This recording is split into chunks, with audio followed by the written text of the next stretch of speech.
ভুতুড়ে বিল নিয়ে বিপাকে পড়েছেন চট্টগ্রামের পটিয়া উপজেলার হাবিলাসদ্বীপ কলাগাঁও ইউনিয়নের পল্লী বিদ্যুৎ সমিতি ১-এর গ্রাহকরা ২ মাস ধরে বিদ্যুৎ বিলের কাগজে হিসাব মিলছে না অধিকাংশ গ্রাহকের।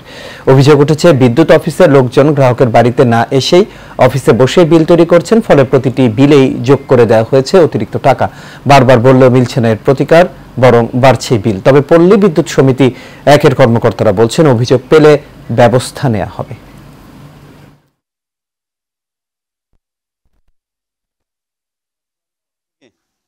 ডাবল হয়ে গেছে, মাঝে মধ্যে ডাবলের চেয়ে বেশি হয়ে যাচ্ছে। যেমন জুন মাসে আসছে যে মানে আমাদের ঘরে শুধুমাত্র 2টা লাইট, 2টা ফ্যান আর একটা ফ্রিজ, এর মধ্যে আমার ৩,৫০০ টাকা বিল চলে আসছে। আমাদের এখানে ৮০০ টাকা হইতে ৯০০ টাকা পর্যন্ত আসতে, এখন আসতেছে ২,০০০ থেকে ৩,০০০ টাকার উপর। কোথায় ৬০০ টাকা ৮০০ টাকা পর্যন্ত বিল, সর্বোচ্চ ১,০০০ টাকা ধরলাম। কিন্তু এখন আসতেছে জুন জুলাই মাস, এই 2 মাস দেখতেছি আমি ২৮০০ টাকা ২৯০০ টাকা আসতেছে।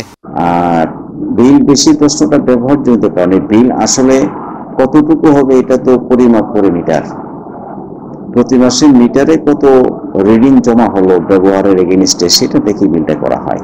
এবং যারা এই অপরাধের সাথে জড়িত ফাঁকিবাজি না গিয়ে রিডিং করে এরকম পাওয়া যদি যায় তাহলে তাদের বিরুদ্ধে ব্যবস্থা হয়, সতর্ক করা হয়, সাবধান করা হয়।